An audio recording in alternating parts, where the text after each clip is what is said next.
Hi, Shannon Waller here, and welcome to the Team Success Podcast. Today, what we're going to be talking about is really how to maximize your team. You already have a team. You have people that are great at doing work for you. And this is whether or not you have an internal team or outsourced resources, it doesn't matter. We all are very good at accessing resources around us. But there's a really interesting challenge that I've seen lately with some of my clients and some of the people that I work with, and that is that they have a team, but they don't actually have what I would call a unique ability team. And what that means to me is they're not actually maximizing the potential of who they already have around them. And there's a very different mindset as to whether or not you simply have a team or whether or not you have a unique ability team. So I'm going to draw that distinction really clearly. You can decide which side you're on because it's a little bit of a continuum. In some places you might be more one or the other.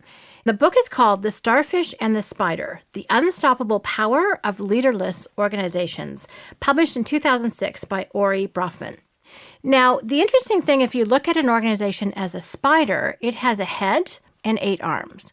And this is kind of how I see certain organizations. The key decisions happen at the top.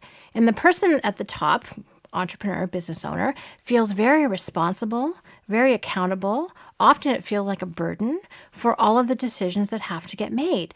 And now it is one of the opportunities of owning your own business. However, it's also the downside. It's also the challenge where you go to sleep at night worrying about things. You wake up in the morning worrying about things. It could be client service issues. It could be cash flow. It could be team member trauma. Whatever it is, there are things that are concerning you. And often you feel like it falls on your shoulders. Now, I know some entrepreneurs who also train their team to think that it falls on the owner's shoulders. So they're not used to taking responsibility. They're not used to actually what I call managing up. They say, yes, you're right, that is your responsibility. And I make a really big distinction between management and leadership. And one of the biggest boxes I find that entrepreneurs are in, sometimes they put themselves there, but other times it just happens, is that you think you should be a manager and your team thinks you should be a manager. And guess what? You're not. It's not your talent. It's not your passion. You'd rather go create new business. You'd rather go create new opportunities. You'd rather design a unique solution that hasn't been thought of before.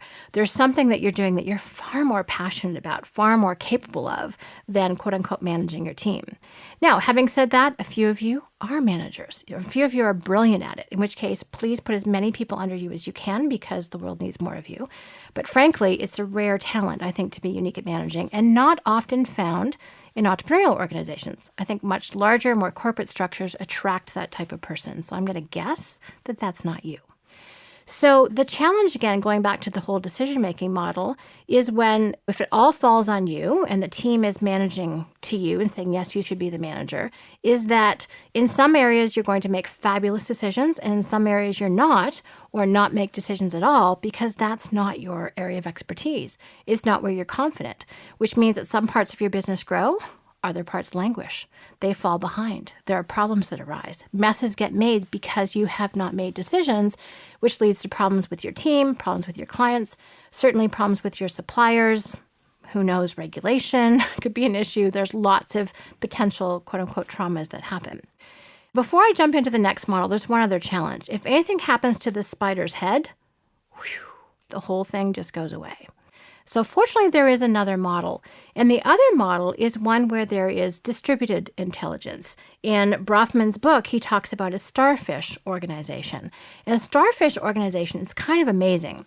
So as opposed to the organism dying when the head gets cut off like it does with the spider, with the starfish, guess what? If you cut off an arm regrows. And guess what happens to the other arm? It grows a new head. That's kind of amazing. So there's so much intelligence and capability in the entire organism, using that word intentionally, that it can regenerate itself. It can survive in new situations. It can overcome challenges and traumas. It can really embrace a higher level of operating. And to a large extent, this is how I think of unique ability teams. So if you're not familiar with our definition of unique ability, I'll give you the really quick, simple one.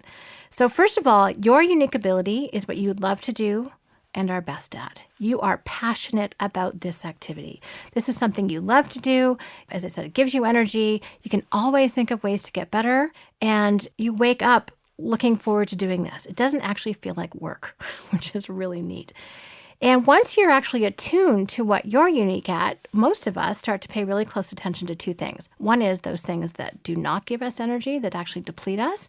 And we start looking around and going, oh, there are people out there who love to do everything I don't.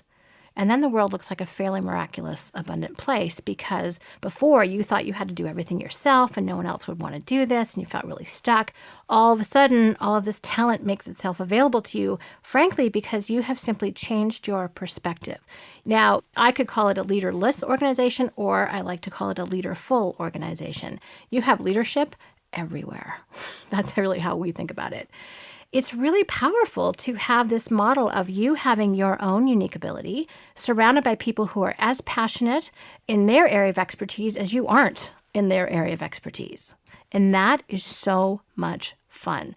There is nothing more fun when you have that level of creative and collaborative teamwork as you do with Unique Ability Team. It does require you to give up something. And what you have to give up is the mindset, I can do it better myself. You have to make that shift, recognizing that there are some things at which you are superb and you are meant to do. And the more you're freed up to do it, the more successful you'll be. But in that process, you have to have unique ability teamwork, because guess what? That other stuff still has to get done. It's not going away. And so therefore, building the teamwork around you also becomes one of the key capabilities here. Now, if you've been listening to these podcasts, you know I'm a hugely avid reader and I like to inhale books. And one of the ones I found most educational, in addition to The Starfish and the Spider, is Tribal Leadership. And so Tribal Leadership is written by Dave Logan, John King, and Haley Fisher Wright. And in that book, they articulate the fact that there are 5 different levels of tribes. And the ones that apply to us really are stage 3 and stage 4. Really the motto or the language that goes along with the stage 3 tribe is I'm great, you're not. And it's very much that climbing, elbows out, putting other people down on your way up to the top, fairly aggressive. Again, that mindset of I can do it better myself. So you kind of look for angles and ways, I'm not going to say to use people, but that's how it ends up feeling to them, frankly, of moving ahead. And you think you're great and other people, not so much. This is very much true in a lot of corporate America. By the way, this information comes from their studies. This is not something they made up. Almost half of corporate America is at stage 3. And then also academic institutions, certainly in healthcare, the mindset is really, I'm great, you can't say the same. Which is really not that fun to be around. If you've been around someone who thinks like that, it's like, really? You have no insight or perspective on how I could be as good at my passion as you are at yours. Those people do not attract teamwork. Who wants to work with someone who's just going to put them down or make them feel stupid? And there's other phenomenal information about how to move from stage 3 to stage 4. So for that, please go grab the book, Tribal Leadership, or listen to my interview with Dave Logan at teamsuccesshandbook.com. Fabulous interview with him. He's very articulate.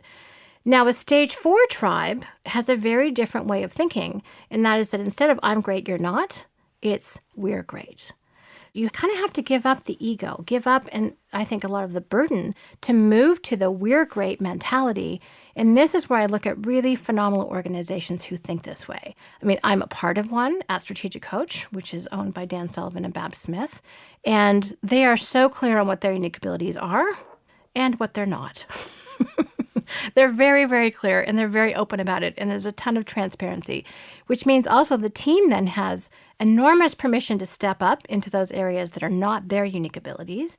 And it means that they're very cognizant of looking around for talents that are complements to theirs. And that is just a delicious environment to be in. Another really well-known company is Zappos.com.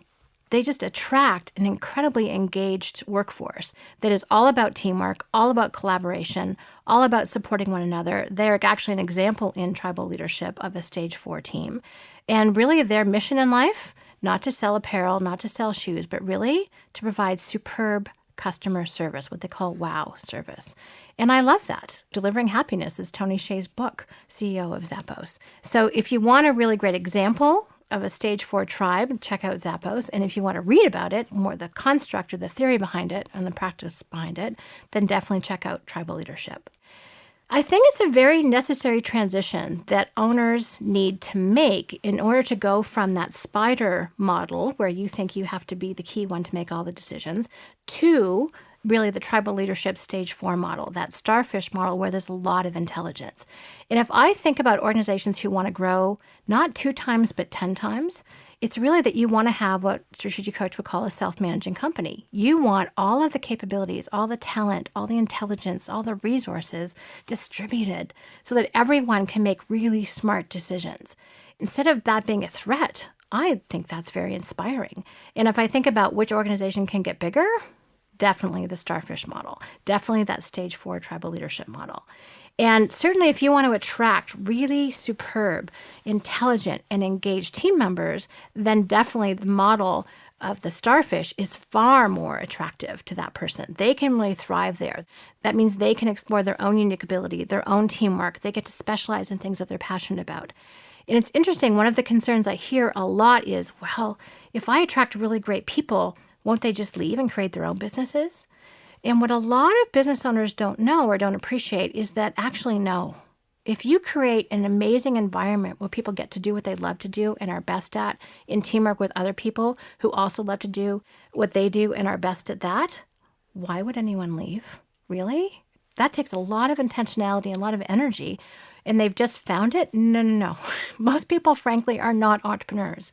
You're a very small subset of the population, which is fine. Just appreciate that that's rare air that you're breathing, and that if you can create an environment that attracts unique ability teams and unique ability teamwork, wow, you have really got the recipe for both 10 times growth and a self-managing company. So I hope this conversation has inspired you. I think if you're feeling trapped by the spider mentality, then you know the direction in which to go in. And definitely tap into these other resources. There's a lot more details in those books, but really the overview is to be able to move from just having a team. Because again, a lot of you have teams that are great people, really talented, but frankly, they're held down. There's a ceiling beyond which they cannot go because they don't have distributed decision-making. And some of you don't actually have the right teams. You haven't hired people who want to think for themselves. So yes, there might be a change involved there. However, the benefits and the payoffs are so big and so much better than the other way. It's definitely worth the journey. Thank you very much for listening. I hope you've enjoyed this episode of the Team Success Podcast. And if you have any questions or comments, please email them to us at questions@strategiccoach.com. And as always, here's to your team success.